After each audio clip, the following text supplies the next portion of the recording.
It was meant to be just another quiet hike. Ethan, a 32-year-old Canadian tourist, had taken time off from a hectic city job to escape into nature. He chose a small rural village known for its peaceful trails, hoping the solitude would bring him some clarity. The trail he wandered that day wasn't on any map. It was the kind locals pointed out with vague gestures, saying it wound past the hills and into silence. Ethan welcomed the quiet. No reception, no crowds, just him, the trees, and the soft crunch of dry leaves underfoot. He didn't expect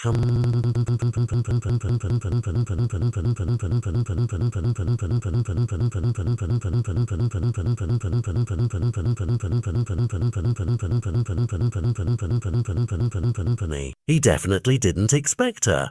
The German Shepherd stepped out of the underbrush like a ghost, her body gaunt and filthy, every rib visible beneath thinning fur. Her legs shook slightly, but she didn't seem afraid. What hit Ethan hardest wasn't her appearance, as shocking as it was her Hungary. They were frantic but focused, locked onto his with a message so clear, so human, that it made him stop walking. She didn't bark, didn't growl. She simply limped forward, gently bit the hem of his jeans, and pulled. It wasn't aggressive, it wasn't even forceful. It was a plea, a question, a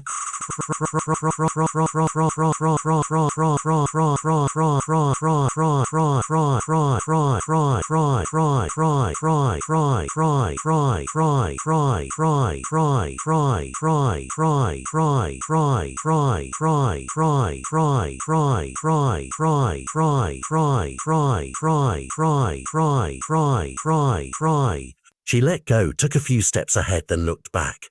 Ethan felt the hairs on his arms rise. "You want me to follow you?" he asked, his voice barely a whisper, and so he did. The path she led him down was narrow and half swallowed by the forest. Twigs snapped underfoot. Birds scattered. The farther they went, the quieter it became, like the forest itself was holding its breath. The dog never strayed too far, always checking to make sure he was behind her. The journey felt like it stretched on forever, each turn more uncertain than the last, until finally, through the thick undergrowth, Ethan saw it. A shack, collapsed, splintered, nearly invisible beneath vines and decay. It wasn't a home. It wasn't a cabin. It was something else. The German Shepherd sprinted the last few feet to the door and scratched frantically, letting out a low, desperate whine that turned Ethan's stomach. He approached slowly, a sick feeling twisting inside him. The door creaked open with a reluctant groan. The smell hit him first. Rot, rust, filth. Inside, in the dark, his eyes adjusted to the outline of 3 tiny puppies. They were huddled in the corner, barely moving. One of them, he feared, wasn't moving at all. Metal cages lined the walls, some tipped over, some stained with something dark and dried. This place had seen cruelty. This place had been abandoned to silence, but not before leaving scars. The mother dog, because that's who she clearly was, rushed to her pups, laying beside them and licking the smallest one with such delicate grief that Ethan's chest tightened. His instincts took over. He dropped to his knees, unzipped his jacket, and carefully wrapped the shivering pups in it, praying he wasn't too late. He didn't know how far he had wandered, but he remembered the village's small vet clinic. He lifted the puppies and began running. The mother dog followed, limping badly, but refusing to fall behind. By the time they burst through the clinic doors, Ethan was panting and pale. The receptionist didn't ask questions. One look at the pups, and she called out for the vet. Dr. Louisa was a woman in her late 50s, calm and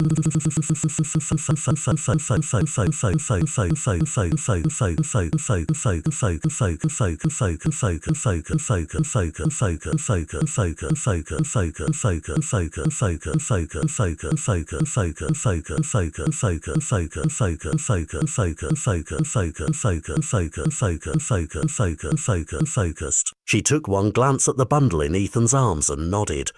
"They're in trouble," she said. "Let's do what we can." Time blurred.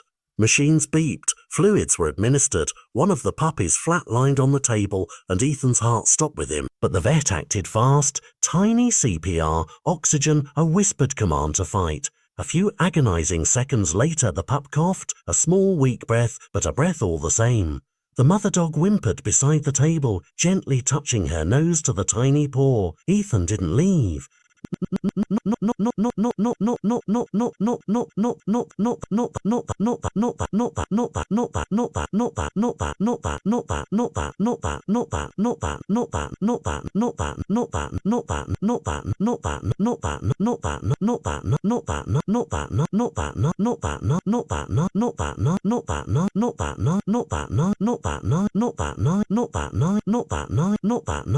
He stayed beside her on the floor, jacket bunched up under his head, the sound of labored puppy breathing the only lullaby in the room. At some point, the mother dog rested her head in his lap and finally slept, her trust so hard-earned, given so freely now in the safety of this quiet moment. Ethan whispered, "You're safe now." He named her Luna.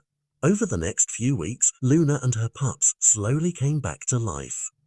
Ethan arranged to foster them, and they moved into his countryside cottage, a modest home with enough space for healing. At first, Luna hesitated. She flinched at doors. She growled at shadows. She stayed between Ethan and her puppies at all times, but gradually things changed. She began sleeping deeper. She accepted treats from his hand. She even wagged her tail once. And then came the day that nearly broke Ethan with joy. Luna barked, not in fear, not in warning, but in excitement. Her puppies were tumbling over each other in the grass, chasing bugs and yipping at nothing, and she barked once, short and sharp, as if saying, "Look at them." Her fur began to shine. Her body filled out. Her eyes lost that haunted glaze, but scars run deep. They hide in muscle memory and flinch in dark corners. One sunny afternoon, just as Ethan was cleaning out the pup's new kennel, a black car pulled up to the edge of his property. He didn't recognize it, but Luna did. She froze. Her tail dropped. Her lips curled.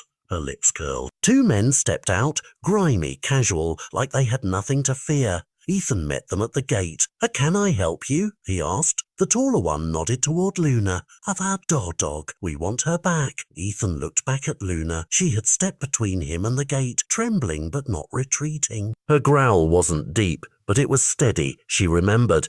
Ethan didn't have to ask. He saw it in her stance, in the way she stood her ground for once, rather than hiding behind someone else. "She's not going anywhere," Ethan said firmly. The men laughed, shrugged, and got back in the car. No threats. No fight, but they didn't need to say anything. Luna had already won. She had stared down her past, and it had blinked. That night, the fire crackled inside Ethan's cottage. The puppies slept in a pile, warm and fed. Luna curled beside the hearth, close to Ethan, her body finally at ease. She let out a long sigh, the kind that comes when you finally realize you're home. Ethan reached down and stroked her ear.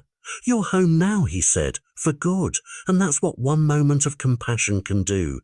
A man on a quiet hike, a mother's silent plea, a forest path that led not into danger, but into redemption.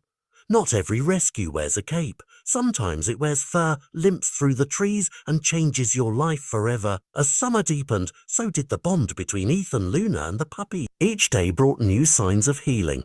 Little victories that might seem insignificant to others, but meant the world to Ethan. The puppies, who had once clung to life by a thread, now bounded across the backyard like furry missiles, all paws and squeaks. Their teeth came in strong, their eyes sparkled, and they developed distinct personalities, one brave, one shy, and one endlessly mischievous. Luna watched them constantly, always protective but no longer afraid. The fear had melted into pride. Ethan started documenting their journey, posting updates online, mostly for friends and family.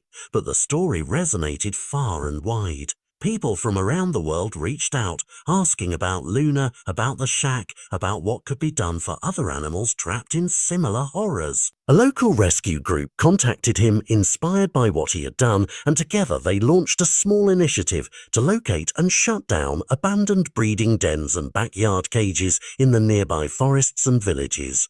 Luna became the face of the campaign, a living testament to resilience and rebirth. One rainy morning, Luna did something Ethan would never forget. As he stood on the porch sipping coffee, watching the mist roll in, Luna stepped out beside him and gently pressed her head against his thigh. Then, with slow certainty, she sat. Not alert, not guarding, just sitting beside him, calm and present. For a dog who once flinched at every sudden move, it was the clearest sign yet. She trusted him fully. And in that quiet moment, Ethan realized something else. He hadn't just saved her. She had saved him too, because sometimes the ones we rescue turn out to be the ones who rescue us right back.